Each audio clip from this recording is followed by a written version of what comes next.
I'm not allowed to share the full police report from the Seattle studio incident. But what the lead investigator found in the corner of that nest made him quit the force a week later. They say secrets are emergency survival info. Well, if you live in a modern apartment complex, this is a secret you cannot afford to ignore. It was January 2025. The apartment was a pristine industrial-style loft, but the air always felt heavy, stagnant, smelling faintly of ozone and damp cardboard. I found the first hair in my toothbrush on Tuesday. It was long, coarse, and a shade of oily black that didn't match mine. I assumed it was a leftover from the previous tenant. I was wrong. Every night at exactly 2:14 a.m., the radiator would hiss, a shrill metallic whistle that drilled into my skull. But underneath that hiss, there was a new sound, a wet, rhythmic drag, like a heavy sack of meat being pulled across the floorboards. By week 2, the glitches became physical. I'd come home to the scent of rancid grease in the kitchen.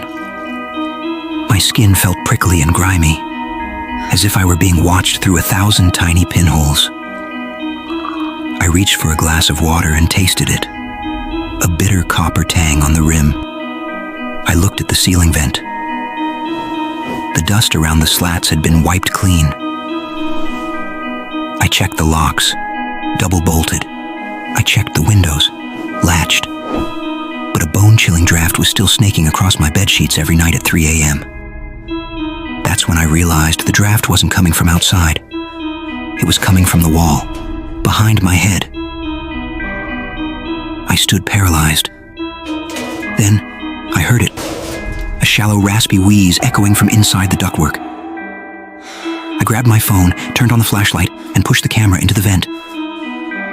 There, nestled in a nest made of my own stolen clothes, was a man. His skin was pale and translucent from months of darkness. His eyes were wide and unblinking, like a deep-sea fish. He was holding my spare toothbrush, his fingers trembling with a frantic, rhythmic energy. I didn't scream until I saw the floor. Dozens of Polaroids of ME sleeping, taken from a hole he'd bored into the drywall directly above my pillow. He had been inches from my face, every single night. When the police arrived, the crawl space was empty. But they found one more thing that made the lead investigator vomit. In the corner was a bowl of scraps. He hadn't just been watching me.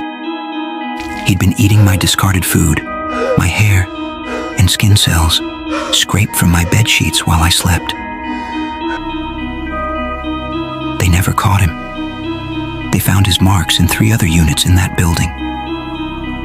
If you're lying in bed right now, do not look at your vents. Because story number 3 involves a smart home system that started recording voices in an empty house, and it proves that sometimes the house isn't haunted, it's inhabited.